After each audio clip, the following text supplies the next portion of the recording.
Graça e paz, igreja, amém? No primeiro culto das 8h30, era para eu dar um recado também, acabei esquecendo, irmãos. Esse negócio de recado é duro, né?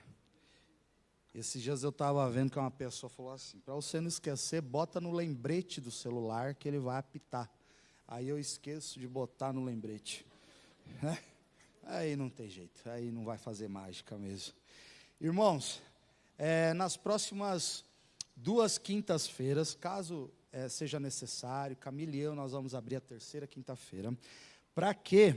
Para você, pais de adolescentes, que atuam no projeto, que atuam aqui na igreja, que servem, e para você também, pais de adolescentes que ainda não servem na igreja, e deseja também servir. Nós estaremos aqui às quintas-feiras, às 20 horas, aqui na igreja, para conversar com vocês, esclarecer dúvidas, logística, como que vai ser o culto noturno, a presença dos filhos de vocês, atuando, servindo, é muito importante para nós. Então, grave essa data, as próximas 2 quintas-feiras, às 20 horas, estaremos, Camila e eu, lá na administração, esperando por você, para esclarecer essa dúvida, te ouvir e orar junto. Amém? Aleluia. Irmãos, é um motivo assim de grande alegria estarmos aqui para refletir sobre a palavra do Senhor. Essa é uma mensagem assim que tem queimado muito meu coração. Jesus, a hora está sendo inimigo hoje. Ai, Jesus. E por que queima meu coração, irmão? Porque meu interior arde assim um desejo muito grande de entender mesmo o mundo atual, de compreender o mundo atual, o mundo em que eu vivo, o mundo em que você vive. O porquê você nasceu nesse mundo, Deus tinha o total direito e liberdade de te criar você em qualquer era, em qualquer geração, mas você vive nessa geração, neste mundo, com essas pessoas, somos chamados de igreja. Então esse é um desejo assim que arde no meu coração em compreender este mundo, e compreendendo então este mundo, ou na tentativa de compreender, eu fico fazendo perguntas para mim mesmo, eu fico fazendo análises, e muitas dessas nem eu suporto a resposta que recebo de Deus, através da palavra de Deus, porque é muito difícil mesmo. É uma mensagem hoje, irmãos, que assim, a minha oração, sinceramente, é para que o Senhor fira mesmo você, irmãos. Assim como feriu Jacó, e naquele dia, a partir daquele dia, ele foi outra pessoa. Eu usei aqui uma analogia de quando a pessoa quer treinar. E se eu estiver errado, a Josi me corrige aí. Quando a pessoa quer treinar, ela quer criar músculos, hipertrofia, então ela vai fazer movimentos ali de alongamento, encurtamento, e dentro das fibras musculares existe um negócio chamado pontes contráteis, que nesse momento de alongar, encurtar, ele garra assim, dentro dessas fibras, ele garra numa na outra, e ele fere, ele lesiona essas fibras, e aí então acontece esse processo de hipertrofia, ou seja, o músculo cresce. Acertei, Josi? Deus é bom, né, filho? Que seja assim, meu irmão, comigo e com você hoje, que a nossa alma, que a nossa vida espiritual, ela seja totalmente ferida por esse Deus, para que a gente venha crescer. Eu não vejo a hora de deixar de ser menino, eu não vejo a hora de parar com as coisas de menino, eu não vejo a hora de começar a me comportar sem essas coisas de menino que nos entristece, que parece que a gente fica andando com o freio de mão puxado. Então, meu irmão, abre seu coração. E numa dessas análises feitas, eu cheguei naquilo que a gente chama de conflito de geração. E o que é o conflito de geração? Alguma vez você já se pegou pensando assim, minha avó, mãe do meu pai, ela sempre dizia assim, meu filho, neste mundo ainda tu vai ver coisa. E a gente vê mesmo. Ela nunca explicou para nós o que era esse tu vai ver coisa, mas a gente tem visto coisas, né? Quem nunca falou assim, olha, não sei não, mas esses meninos de hoje em dia não sabem nada. É ou não é? Quem nunca assim disse assim, no meu tempo de jovem, as coisas eram diferentes. Ali no intervalo do café da manhã, do primeiro e segundo culto, a gente estava conversando ali com umas senhoras, e elas estavam falando assim, que a cultura do chinelo parece que acabou, né? A da cinta, né? Parece que diminuiu. A verdade, irmãos, é que a gente quase sempre chega a uma conclusão diante da nossa geração. Qual que é? Que a nossa sempre foi melhor que a geração atual. É ou não é? coisas que fazíamos, brincadeiras que brincávamos, coisas que construímos, parece que a nossa geração sempre foi melhor que a atual. Mas tem umas assim, olhando assim com a geração passada, os nascidos em 80 em diante, assim, que é a minha geração, ela de fato é melhor mesmo. Concordo. Naquilo assim que tange a coordenação motora, irmãos. A gente tem coordenação motora fina, grossa, né? É uma benção, não é isso? Corríamos, pulávamos, subíamos em árvore, descíamos, criávamos coisas, é ou não é, irmãos? Então a gente dá de 10-0 na geração atual. Mas a gente também não consegue desinstalar um app, hein? A gente não consegue configurar um app do banco. Troca de celular, lasca tudo, é ou não é? Só Deus. Para que a gente entenda um pouco e rapidamente essa questão das gerações, para que no final, tudo isso se concretize no final dessa mensagem. Existiu então uma linha das gerações, e qual é essa linha das gerações? Desde da geração Baby Boomer, que foram ali os filhos da guerra, desde 1940 até 1960, e foi a geração que influenciou a forma como a televisão, ela começou ali se adaptar às necessidades das pessoas. A próxima geração foi a geração X, que é nascida entre 60 e 80, 85, e essa geração X então era formada por um grupo de jovens, que não tinha assim muita identidade aparente, tinha um futuro incerto, o dinheiro ele era importante, mas não era tudo na vida dessa galera aí, desse povo. Eles acompanharam o início da tecnologia, os avanços ali do computador pessoal, do e-mail, né, das mensagens de bip, a impressora, a internet, etc. Temos então a geração Y, que é a geração ali mais ou menos de 80 a 95, e essa então é a geração da liberdade, é a geração da inovação, é a geração dos empregos ditos não convencionais, é ou não é? A geração assim que teve uma mudança radical em seu estilo de vida, talvez a primeira geração ali globalizada, que a partir dos avanços tecnológicos. Então temos também a geração Z, que é a geração ali mais ou menos de 1995 até 2010, e essa geração Z são dos jovens práticos, os jovens práticos em busca de satisfazer as suas necessidades financeiras e enriquecimento pessoal. Esses jovens, eles entendem tudo de cripto, de investimento, renda fixa, renda variável, fundo imobiliário, onde investir, como investir, eles sabem de tudo isso. É a geração assim meio avesso à polarização, é ou não é, irmãos? Eles compreendem bem a diferença, eles não ligam muito para as definições de gênero, idade. E temos então a geração alfa. Essa geração ainda não é muito identificável assim pelos seres humanos, que ela veio depois de 2010, é uma geração totalmente tecnológica, uma geração mais nova que o iPhone. É uma geração que vai trabalhar em empregos que ainda não existem, em funções que ainda não foram criadas. Por isso a educação está esse negócio aí, né? Essa confusão do ensino médio, tira matéria, tira disciplina, acrescenta disciplina, essa coisa toda. Diz que no quebra-cabeça da humanidade, essa geração alfa, que são os nascidos depois de 2010, eles são uma peça à parte. Não se sabe ainda se eles saíram, essa peça saiu do quebra-cabeça da humanidade para ter vida própria, como que sem umbigo, ou essa peça, ela está fora, quase que entrando no quebra-cabeça da humanidade. Dito isso, irmãos, é para que a gente faz comparações o tempo todo. E dentro dessa análise me surgiu uma pergunta, e a pergunta é: quando foi que tudo começou a mudar? Quando foi que tudo começou a mudar? Onde foi que tudo começou a mudar e a gente não percebeu? Eu confesso assim que eu fui muito longe nessa reflexão, viu, irmãos? Muito longe mesmo. E acabei chegando ali em Gênesis. Em Gênesis, ali na queda, a gente logo ali no início, no princípio, a gente vê a mudança que foi acontecendo a partir do pecado do homem, a partir do pecado de Adão. Até a natureza sofre com esse pecado, porque a natureza, ela brotava da terra, brotava plantas, uma grama saudável, mas quando o homem peca, fala que o homem ele é ferido por espinhos e abrolhos e pragas. A terra então sofreu essa mudança, então eu vejo assim que houve algumas mudanças, essa a gente já identifica que foi em Gênesis, e a outra mudança é o evento Cristo. Quando Jesus Cristo, ele vindo ao mundo, entrando de uma vez por todas na história da humanidade, o verbo encarnado que taberculou entre nós, que a gente viu a sua glória, a glória do unigênito do Pai. Esse é o evento Cristo que mudou a nossa história. Nós somos reflexos, nós somos resultado, nós somos feridos por essa história de Cristo, do evento Cristo ao mundo. E então, depois de 2000 anos, a gente continua pregando que Cristo salva, e que Cristo vive, e que Cristo reina. Mas foi no Gênesis que tudo começou a mudar. E a causa, irmãos, sempre foi o nosso coração corrompido pelo pecado. Eu gostaria que vocês abrissem lá em Romanos, na carta de Romanos, no capítulo 1, nos versos 18 a 32.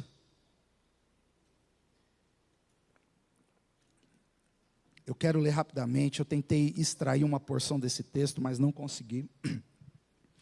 Então eu vou ler aqui, irmãos. A ira de Deus se revela do céu contra toda impiedade e injustiça dos seres humanos, que por meio da sua injustiça suprimem a verdade. Pois o que se pode conhecer a respeito de Deus é manifesto entre eles, porque Deus lhes manifestou. Porque os atributos invisíveis de Deus, isto é, o seu eterno poder e sua divindade, claramente se reconhecem, desde a criação do mundo, sendo percebidos por meio das coisas que Deus fez. Por isso os seres humanos são indesculpáveis, porque tendo conhecimento de Deus, não o glorificaram como Deus, nem lhe deram graça, pelo contrário se tornaram nulos em seus próprios raciocínios, e o coração insensato deles se obscureceu. Dizendo que eram sábios, se tornaram tolos, e trocaram a glória do Deus incorruptível, por imagens semelhantes ao ser humano corruptível, às aves, aos quadrúpedes e aos répteis. Por isso Deus os entregou à impureza pelos desejos do coração deles, para desonrarem o seu corpo entre si, e eles trocaram então a verdade pela mentira, adorando e servindo a criatura em lugar do Criador, o qual é bendito para sempre, amém. E por causa disso, Deus os entregou às paixões vergonhosas, porque até as mulheres trocaram o modo natural das suas relações íntimas por outro contrário à natureza. Da mesma forma também os homens, deixando o contato natural da mulher, se inflamaram mutuamente em sua sensualidade, cometendo indecência, homens com homens, e recebendo em si mesmos a merecida punição do seu erro, e por haverem desprezado o conhecimento de Deus, o próprio Deus os entregou a um modo de pensar reprovável, para praticarem coisas que não convêm. Estão cheios de todo tipo de injustiça, perversidade, avareza e maldade. Estão cheios de inveja, homicídio, discórdias, engano e malícia. São difamadores, caluniadores, inimigos de Deus, insolentes, arrogantes, orgulhosos, inventores de males, desobedientes aos pais, insensatos, desleais, sem afeição natural e sem misericórdia. Embora conheçam a sentença de Deus, de que os que praticam tais coisas são passíveis de morte, eles não somente as fazem, mas também aprovam os que as praticam. Meu irmão, esse texto hoje, ele é um verdadeiro diagnóstico de Deus. Ele é um diagnóstico preciso, é um diagnóstico irrefutável. Eu disse que esse tipo de mensagem hoje é um tipo de mensagem assim que o seu Instagram não vai ter likes. Quando você postar isso no Stories, talvez você não tenha muitos likes com esse tipo de mensagem hoje. É um tipo de mensagem que nos constrange, é um tipo de mensagem que nos fere. Portanto, abra mesmo o seu coração, permita o Espírito de Deus ministrar. E antes dessa leitura do verso 18, verso 16 e 17, Paulo ele inicia assim, falando que Paulo, não se envergonha do Evangelho, porque o Evangelho, ele é o poder de Deus, é a justiça de Deus, que se revela nesse Evangelho por meio da fé. E imediatamente então no verso 18, Paulo diz que a ira de Deus se revela do céu, contra toda impiedade e toda injustiça. Deus ele mostra a sua ira, irmãos. Assim como Deus, em outras passagens, ele revela o seu coração. Neste mesmo texto aqui, nesse texto, Deus ele mostra agora a sua ira. Deus se ira, irmãos. Deus se ira. Mas a ira de Deus, ela não é relacionada como a nossa, naquele ataque de fúria, que a gente quando está irado, chuta as coisas, grita, ofende as pessoas, arruma confusão. Mas a ira de Deus, ela está relacionada com uma indignação fixada em seu ponto mais alto. Portanto, irmãos, nós temos uma boa notícia aqui. E a boa notícia é essa que Paulo dá nos versos 16 e 17. Que o Evangelho é o poder de Deus para salvar. Mas o pano de fundo do qual Paulo declara isso é a nossa culpa. A nossa culpa por conta do nosso coração obstinado. A gente não pode deixar essa responsabilidade da verdade, irmãos. A gente temos que nos responsabilizar por essa verdade do Senhor. Eu entendo assim que ser pessoa, o humano ser, ele entender a onipotência de Deus, e entender a impotência nossa, a impotência minha e sua. Saiba de uma coisa, não é possível apagar essa responsabilidade do coração humano. Que responsabilidade é essa? De que a culpa é nossa, irmãos. Por conta do nosso coração obstinado. Grave isso no seu coração, o causador de toda miséria é o coração do ser humano, irmãos. Esse texto sagrado, ele vai mostrar o diagnóstico obscuro mesmo da humanidade. Por isso que eu falei, é o diagnóstico de Deus, é o diagnóstico de Deus. E que bom que é assim, porque se a gente tem um diagnóstico preciso, um diagnóstico exato, provavelmente nós teremos também cura, nós teremos um tratamento assertivo, um tratamento correto, e se tivermos um tratamento correto, então nós teremos cura. E é isso que foi ministrado aqui por esse louvor, e que não foi combinado. Há um rio de cura hoje aqui, meu irmão. Há um rio de cura para mim e para a sua vida hoje aqui. Mas esse diagnóstico, ele vai vasculhar mesmo o meu e o seu coração. Tem um exame que ele chama PET scan. A Camila já fez esse exame várias vezes e vai continuar fazendo algumas vezes. Gente, mas não fica uma vírgula oculta desse exame. Ele mostra tudo. E é mais ou menos um PET scan que Deus está fazendo comigo, com o seu coração hoje. E nós não vamos passar desapercebido nisso. E por que Deus está irado? Porque os homens, sabendo da verdade, resolveram simplesmente ignorá-la.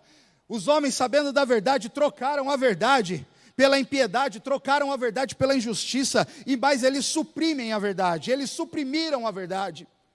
Eles impedem que a verdade ela seja anunciada, que ela seja conhecida, eles detêm a verdade. E essa palavra no original, deter a verdade, ele dá a ideia de um sufocamento, de um sufocar. Ele dá a ideia de uma pessoa que pega a outra e afoga essa pessoa na água, a ponto dela não conseguir falar. Quando Paulo escreve que eles detêm a verdade, é essa sensação que Paulo quer transmitir para mim e para você, que a verdade está sendo sacrificada, que a verdade ela está sendo sufocada, para que as pessoas não conheçam essa verdade. E é uma pergunta que eu faço para mim e para você, não é exatamente assim que está sendo? Não é exatamente assim que está acontecendo? E por que eles detêm a verdade? O verso 19 mostra isso para nós e a resposta é clara. Porque o que de Deus se pode ser conhecido foi manifestado, foi revelado. E o verso 20, ele mostra o conteúdo desse conhecimento. Nós lemos, é definido aqui nesse verso, que os atributos invisíveis de Deus, seu eterno poder, sua divindade claramente se reconhecem. Ou seja, irmãos, todo mundo tem conhecimento de Deus. Não quer dizer que a palavra de Deus ainda alcançou todo mundo, mas todo mundo tem conhecimento de Deus. Quer seja e sua bondade, quer seja pelas coisas criadas, como é aqui no verso 19, quer seja pelas suas consciências, como nós lemos aqui no verso 31 e 32. Por isso, Paulo, ele enfatiza, por isso, os seres humanos são indesculpáveis. O livro de Romanos, irmãos, ele vai falar sobre a revelação da justiça de Deus no Evangelho por meio de Jesus Cristo.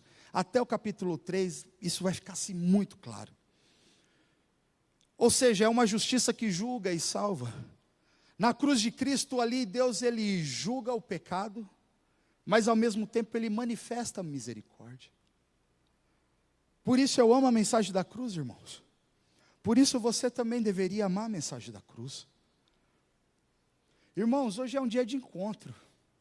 Hoje é um dia de arrependimento, irmãos. É um dia de arrependimento, é um dia da gente dar um basta nessa vida que a gente está levando, irmãos. A ira de Deus, ela não tem assim a finalidade, ela não está com essa finalidade de ficar corrigindo comportamentos indevidos. Mas ela tem a finalidade aqui de levar o pecador à graça do arrependimento. A graça tem rosto, irmãos. E esse rosto é Jesus Cristo, que nos foi manifestado, que nos foi revelado. Que sejamos conduzidos, irmãos, ao arrependimento nesta manhã. Para que a gente entenda isso assim de uma forma bem pedagógica, eu vou utilizar aqui a figura de uma árvore. Quem não conhece o Parque Municipal de Barueri deveria conhecer. É muito perto da gente e ali a gente pode contemplar um pouco essa beleza de Deus. Tem lago, tem pássaros, tem os bichinhos que vivem lá, lindo lá, e está tudo certo. E as pessoas caminham, outros fazem piquenique, alguns jovens fazem o trem de pregar a palavra, que me fugiu o nome. Evangelismo, aleluia. E é um lugar lindo lá. E certa vez a gente estava reparando lá que eles estavam cortando as árvores do parque. E o parque ficou feio só. Ficou feio, começou a arrancar todas as árvores de lá. E eram umas árvores bonitas. Tem uma árvore lá que, um pedaço dela assim que ficou lá, eu falo que aquilo é um memorial, né, do que era aquilo. E é uma árvore tão grande assim, irmãos. A espessura dela assim, tão robusta que precisa de uns 3 homens para abraçar aquela árvore e está lá. Então, quando a gente viu aquelas árvores sendo derrubadas, nós ficamos tristes, porque falamos, meu Deus, essa árvore, ela produz sombra, as pessoas fazem piquenique embaixo dela, é tão bonito, por que ela foi ao chão? Ela foi ao chão porque um especialista entendeu que a raiz daquela árvore, que o interior daquela árvore estava condenado, estava apodrecido em sua essência. E essa árvore era tão grande que provavelmente ela tenha, sei lá quantos anos. Quando a gente via a motosserra passando ali naqueles pedaços de tronco, a gente via que o interior daquela árvore estava todo deteriorado, estava todo destruído. A ponto daquela árvore cair e matar gente inocente, e destruir gente inocente. Qual é a analogia então? A árvore em questão, irmãos, é a raça humana, que se colocou em situação de rebelião contra Deus em todos os níveis. Por isso, antes de Paulo falar sobre a ira, Paulo está falando que o Evangelho é o poder de Deus para a salvação e justiça, e isso também nos foi revelado. Está chegando o momento, irmãos, que os servos de Deus precisam parar com a ideia de copiar o mundo, irmãos. Então, quando a gente olha para esse texto aqui de Paulo, e a gente percebe a analogia da árvore, e a gente vê que faz todo sentido, assim como a analogia das gerações, porque a gente fica colocando uma geração pior que a outra, mas na verdade, se juntar todas as gerações, ela não vai dar uma boa, porque todos pecaram e foram destituídos da glória de Deus. Essa árvore, ela está mostrando a sua condição de apodrecimento desde a sua essência. Essa árvore da humanidade, ela está apodrecida, irmãos. A humanidade está deteriorada em sua essência, há uma decadência da humanidade, há uma decadência moral. E por causa do quê? Por causa do apodrecimento de suas raízes. A sedução do mundo, irmãos, tem atraído os nossos filhos. A sedução do mundo tem trazido enfermidade para as nossas casas. E a cada dia que passa, irmãos, eu tenho assim, tido um temor mesmo assim no meu coração pelas circunstâncias, de entendendo quem é esse Deus. A gente precisa, irmãos, entender quem é esse Deus, e a verdade precisa ser dita, nós não conhecemos esse Deus em sua totalidade. É isso, gente boa. Porque se a gente conhecesse Deus da forma em que Ele necessita ser conhecido, da forma em que Ele necessita ser visto e vivido, irmãos, a gente não teria o comportamento que a gente tem tido. Nós não nos comportaríamos do jeito que a gente tem nos comportado. O nosso comportamento diante da igreja, ele seria outro. É certeza que o nosso comportamento diante do culto seria outro, irmãos. E por que o nosso comportamento diante de um culto, ele tem sido diferente? Porque a gente tem confundido o abstrato com o concreto. Porque a gente tem olhado para um microfone, por exemplo, e olhado e falado, isso daqui é concreto. Mas quando a gente fala em espírito, a gente não consegue dizer que é abstrato, ou não é? Mas a gente também não sabe se comportar diante de Deus, porque Ele não é tangível, porque Ele não é mensurado, porque Ele não é tocável. O nosso comportamento, ele não seria o mesmo se nós conhecêssemos a Deus da forma que Ele necessita ser conhecido nas nossas redes sociais. E isso que a gente só posta aquilo que a gente quer que as pessoas vejam. A gente tem o controle disso e a gente só posta mas o nosso comportamento seria outro. Oh, Jesus.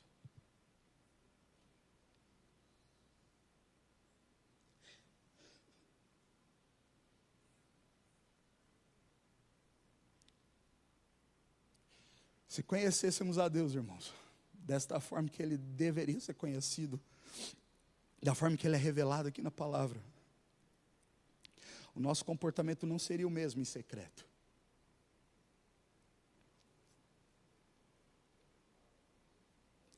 A palavra do Senhor diz em Romanos 2,5 ali, e um pouco mais para frente, que há um dia em que o Senhor, por meio de Jesus Cristo, Ele vai julgar os segredos das pessoas.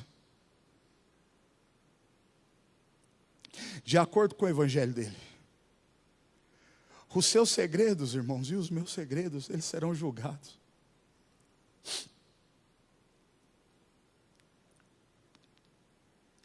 O nosso coração tem acumulado ira, irmãos, para o dia da ira. Por conta de ser teimoso. Você imagina isso, irmãos? Os segredos dos seres humanos sendo julgados diante de Deus. E por Ele. Eu pergunto se há uma chance real da gente sobreviver a esse julgamento. Vivendo da forma que a gente está vivendo, nos comportando do jeito que a gente está nos comportando.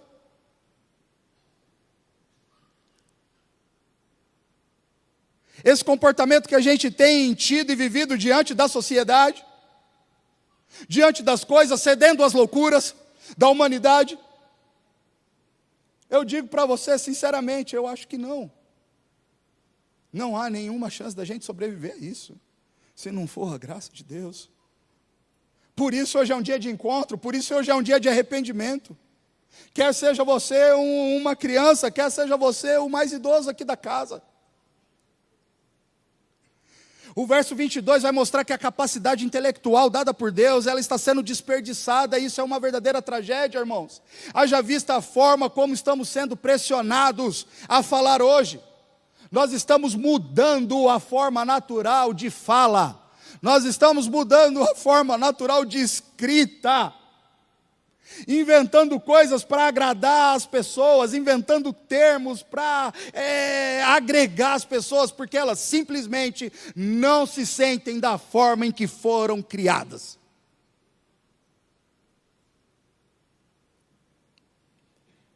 Mas esse para mim nem é o maior dos problemas. Isso só é resultado de um problemão muito grande. E qual é esse problemão?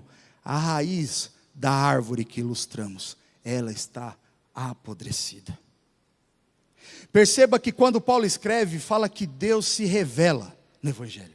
Irmãos, talvez eu erre aqui, mas talvez ele é um presente contínuo, irmãos. Ele se revelou, ele se revela e ele se revelará. As pessoas estão achando que a ira de Deus vai se revelar só lá na frente. Eu tenho gordura ainda para queimar.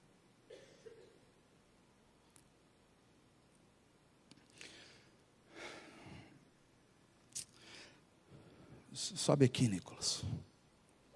Por favor, Nicolas. Toca uns acordes do céu, Nicolas.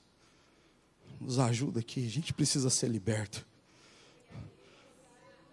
Os versos 21 e 22, meus irmãos, ele diz assim, porque tendo conhecimento de Deus, não glorificaram como Deus, nem lhe deram graça, pelo contrário, se tornaram nulos em seus próprios raciocínios, e o coração insensato deles se obscureceu, dizendo que eram sábios, se tornaram tolos. Eu falei que essa aqui é uma equação que Paulo monta, e qual que é a equação que Paulo monta, esse cálculo aqui? Paulo, ele está falando que a soma do pensamento distorcido, mais as ideias tolas, mas o coração obscurecido produz algo. E o que é que produz? Falha na adoração. Falha na adoração. Ou seja, o homem tem se tornado amante de si mesmo e de suas coisas criadas. A gente tem um nome para isso, tem um nome. É idolatria. E qual que é o pecado da idolatria, irmãos? É porque é uma forma de tornar Deus o nosso igual. Pelas imagens feitas segundo a semelhança do homem. Esse pecado, irmãos, é uma tentativa de reduzir tanto a Deus, as nossas vontades ao ponto de nos assemelhar Ele a nós. E isso é uma troca da glória de Deus pela glória do homem mortal, irmãos. Que a gente entenda uma coisa nesta manhã, que a raça humana como um todo, ela adora partes do mundo, mas ela não adora o Deus Criador que criou todas as coisas e tudo que existe. São essas as coisas que têm apodrecido a raiz da árvore, irmãos. A verdade é que, oh Deus, a verdade é que a raça humana se desviou da intenção do Criador, irmãos. E esse texto mostra isso, esse texto mostra que necessitamos que Deus nos dê justiça. Necessitamos que Deus nos dê justiça, porque simplesmente não podemos conquistá-la, porque simplesmente a gente não pode fazer por merecer, a gente não consegue nem obter por nós mesmos. O causador de toda miséria é o coração humano.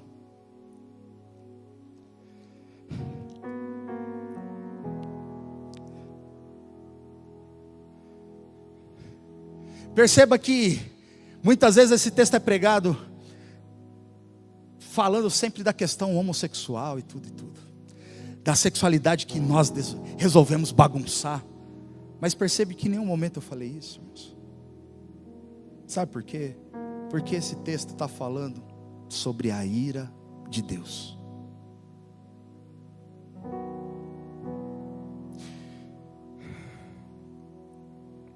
Mas Deus é amor, Paulo. É mesmo, irmãos. E Ele é tão amor, que o lago de enxofre e fogo ainda não foi inaugurado, irmão. Porque Ele é amor. Então a gente precisa pregar em tempo e fora de tempo, para que as nossas famílias, os nossos parentes, os nossos filhos, eles se convertam, irmão. Para que os eleitos encontrem o caminho da salvação, a graça do arrependimento, e os eleitos só encontrarão a graça do arrependimento a partir da pregação do Evangelho.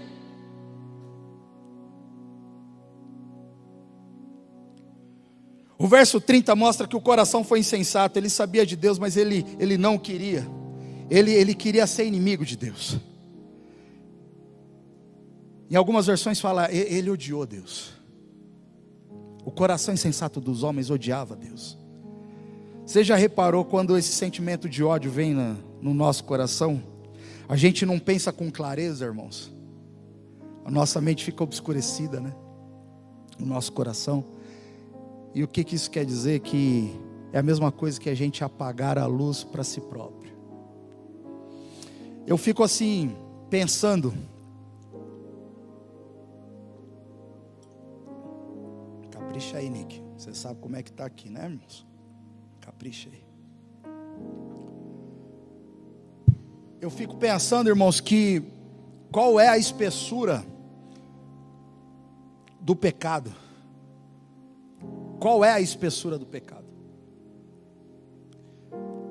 E a resposta é, irmãos, a espessura do pecado ela é muito fina, porque a gente não precisa de muito esforço para acessar. A verdade é que ninguém vive sem desejo, irmãos.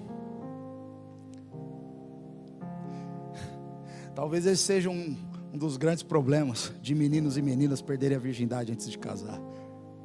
Que eles querem lutar contra o desejo. E esse desejo foi dado por Deus. Biologicamente, a partir de 12, 13 anos, a gente já começa a transformar. É o desejo que faz a gente escolher um prato de comida, irmãos.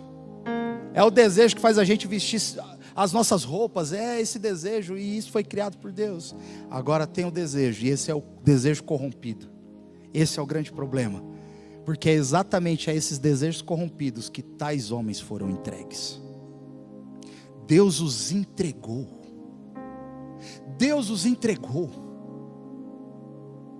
Eu sei que tem um monte de gente que trabalha com inteligência artificial e tudo mais, mas daqui a pouco está todo mundo reclamando, irmãos. Porque a tal da inteligência artificial está tendo vida própria. E quando ela começar a falar um monte de mentira, e aí? A verdade é que a gente está vivendo na pós-modernidade. A gente já está vivendo a pós-verdade. Porque tais homens foram entregues.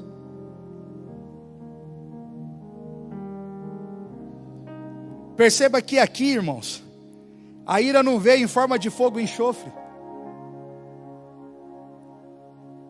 mas sim entregando os homens aos seus próprios desejos e paixões. Quando a gente fala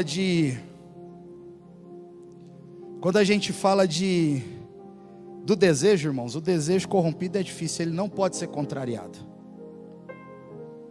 Ele não pode ser contrariado, é duro. Desejo corrompido é fogo. Quem aqui quebra dieta, irmãos?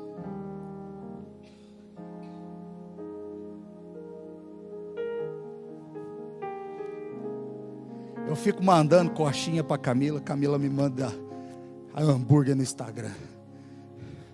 Aí eu falo, não vou ver. Aí o Edu me manda um outro trem. Nada saudável, mas gostoso demais. E a gente luta contra o desejo. Quem quer comer um grelhado e um alface, irmão? Vamos ser honesto, hein?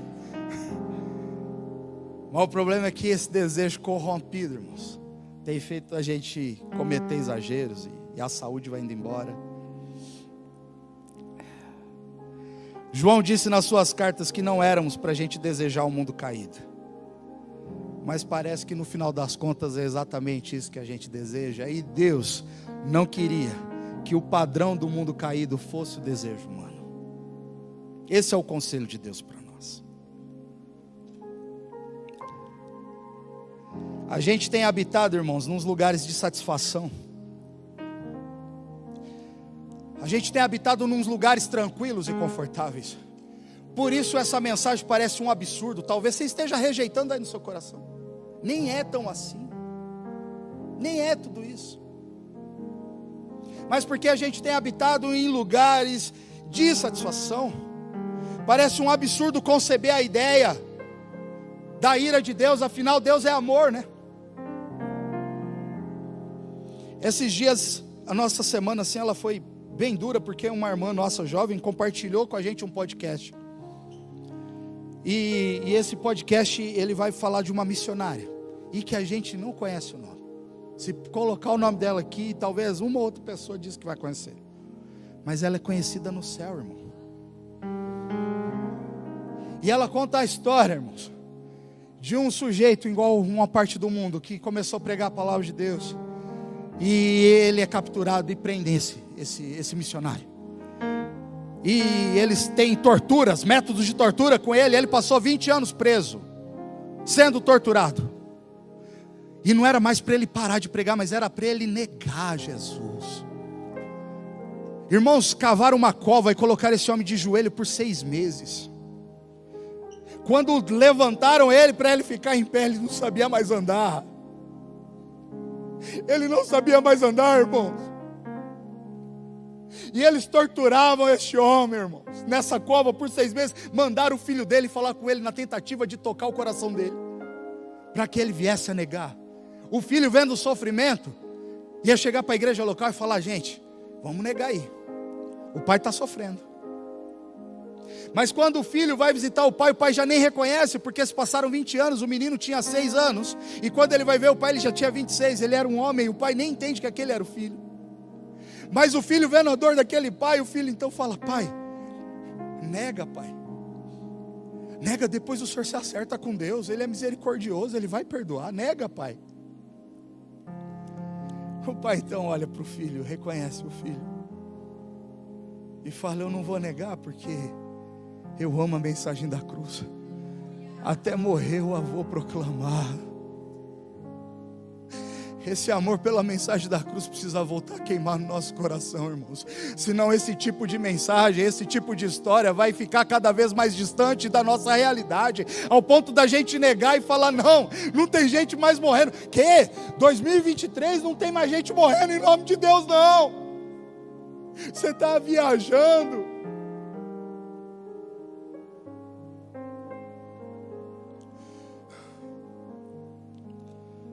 Por isso, irmãos, que essa palavra assim, ela cria essas pontes contráteis no nosso interior. fazendo os nossos músculos espirituais criar vida, força, que tenhamos músculos nos olhos para suportar essa presente era, essa presente geração corrompida. Essa árvore da humanidade está apodrecida e ela precisa ser caída, precisa ser tombada. Mas eu tenho uma boa notícia aqui, irmãos.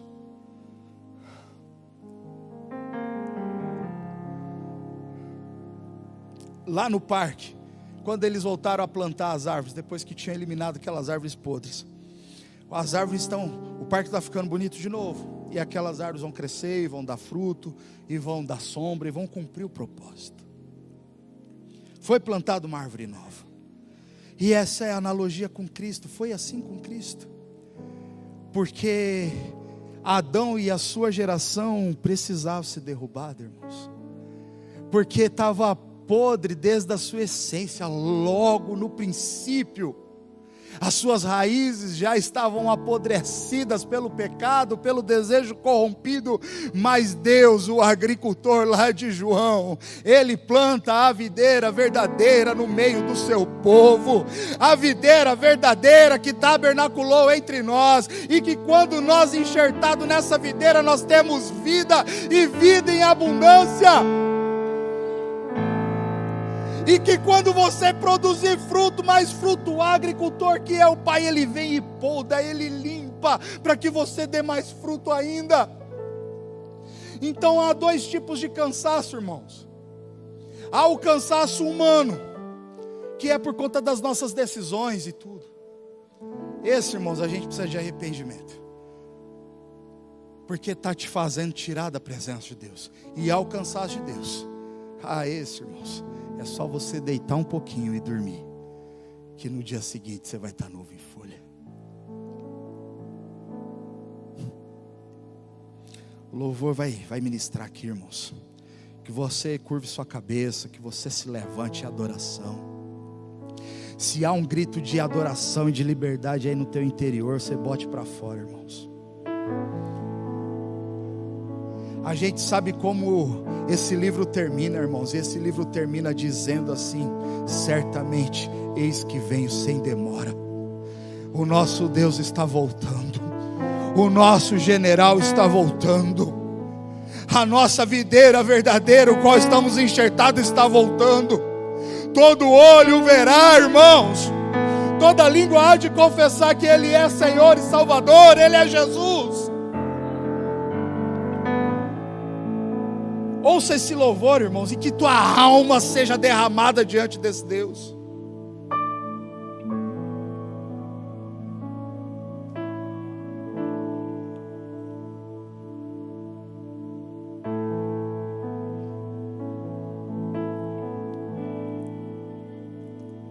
Vem com teu fogo,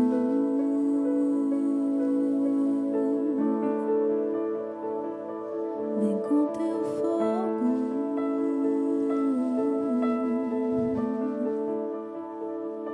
Vem com teu fogo, curar meu interior.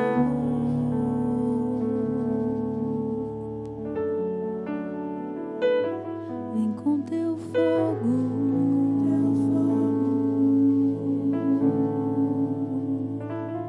vem com teu fogo, vem com teu fogo. Vem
Igreja Batista Manaim.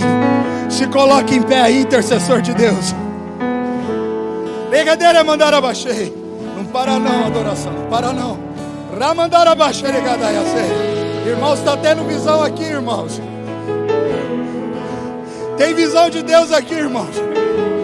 Que tinha alguém, se é no nosso meio ou no YouTube, que estava pronto para se suicidar agora. Espírito de suicídio, parte em retirada do nosso meio.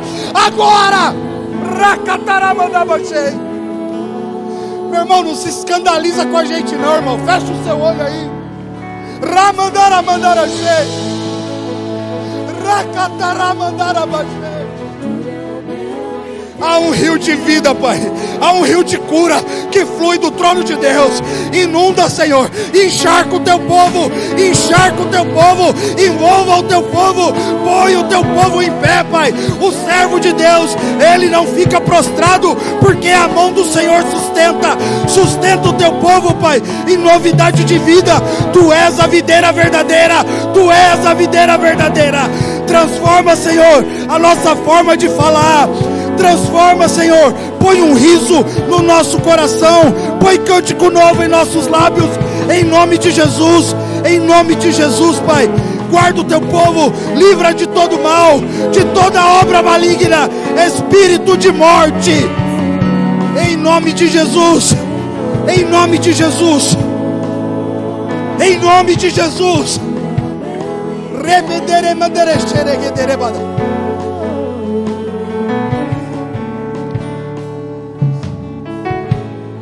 Leva o teu povo, Pai, em paz e segurança.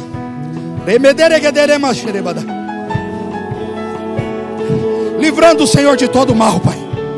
Guardando o Senhor os seus dias. Livrando os seus pés, Senhor. Que essa palavra frutifique, Senhor, no nosso coração e reverbere. Seja, Senhor, multiplicada essa verdade.